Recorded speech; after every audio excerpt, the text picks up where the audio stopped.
Эсперанто. И нет, это ни в коем случае не название нового кофе или, может быть, кафе. Это искусственный язык, который был создан, чтобы спасти мир или его объединить. Вы только представьте себе на секунду, как было бы круто, если бы весь мир разговаривал на одном языке. Никто бы не мучился с тем, как правильно произносить круассан или вурштен. Но что с этим языком эсперанто стало сейчас? Давайте разберемся, кто его придумал, зачем и какие у него перспективы на 2024 год.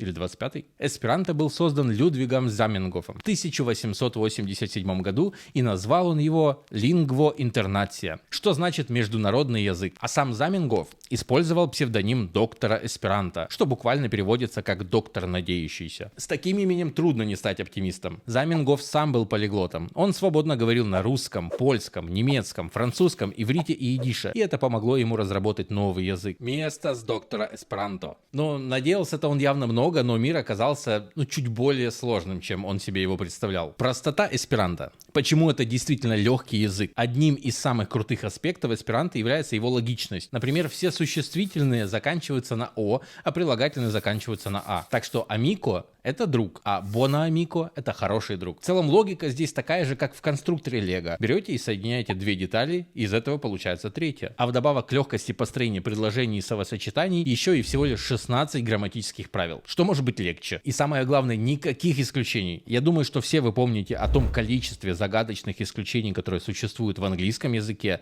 а в эсперанто этого просто нет. Суффиксы в эсперанто очень удобны. Хотите сделать слово антоним? Просто добавьте мал. Например, бона — это хороший, а малбона — это плохой. Все предельно логично. Михавас бонан амикон. С эсперанто реально полиглота можно стать за минуту. Как эсперанто используется сегодня? И жив ли он вообще? Сегодня на эсперанто можно встретить целое сообщество. Люди используют этот язык для общения в интернете, то есть в социальных сетях, на различных форумах, наверное, они до сих пор еще используют форумы, на своих эсперантистских сходках, которых, как оказалось, очень немало. То есть они встречаются и общаются там на том языке, который ни для кого из них не является родным. То есть не существует носителя. Практически. И, кстати, эсперанто даже звучал в космосе. В 2013 году на МКС провели специальный радиосеанс на эсперанто. Вот такой вот космический язык получается. Салютон. Киель ви фартас. Ми фартас боне танком. Не, вот сейчас не волнуйтесь. Фартас означает абсолютно не то, что вы могли подумать. Это просто дела, а не вот это вот. Так что если вдруг вам кажется, что кто-то над этим словом подшучивает,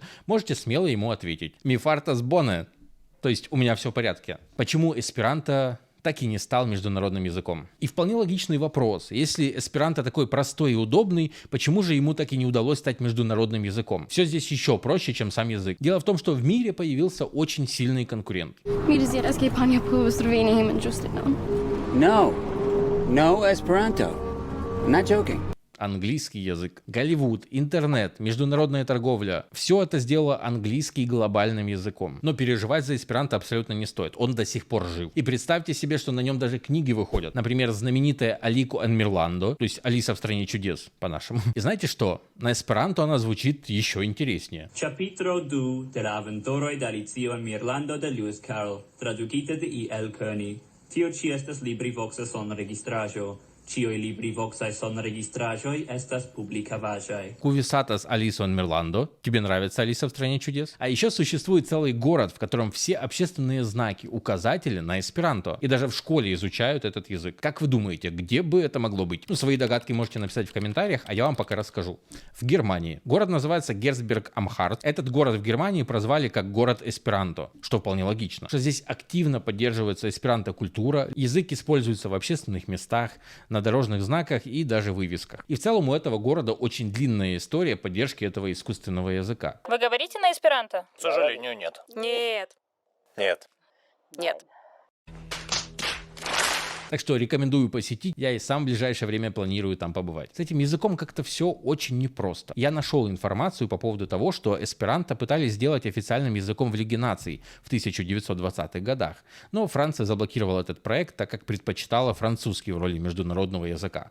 Но они тогда, наверное, еще не догадывались о английском. Итак, что же у нас получается? Эсперанто до сих пор жив, на нем до сих пор общается около 2 миллионов людей, и это очень немало для искусственного языка. И я считаю, что этот язык язык должен продолжать свое существование как символ того, что мир может стать более понятным и объединенным. Если хотите попробовать что-то новое, выучите пару слов на эсперанто. Это действительно легко, а на Duolingo есть целый курс. Кстати, многие люди учат эсперанто не ради его использования, а потому что это помогает быстрее выучить другие языки. Ведь после эсперанто большинство других языков уже не кажутся такими сложными. Ну и как говорят на эсперанто, «Абонуми ан каналон por lerni pli multe». Если вдруг вы из этого ничего не поняли, не расстраивайтесь, я вам переведу. Подписывайтесь на канал, ставьте лайк и напишите пару слов в комментариях. Будет интересно почитать. А я с вами прощаюсь до следующего видео. Так что абонируйте по полной. Вроде как все сказал, да? Да, ну, кстати, очень похоже на испанский. Ну, там смесь какая-то.